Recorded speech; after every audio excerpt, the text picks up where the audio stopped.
Hello and welcome, folks. This drink that I'm gonna make called iced passion fruit guava sparkling water. First thing you gotta do is you put the ice cubes into this mug.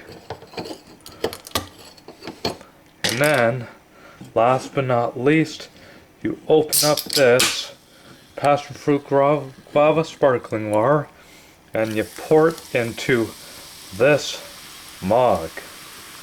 See how much is coming out? Fill it to the top.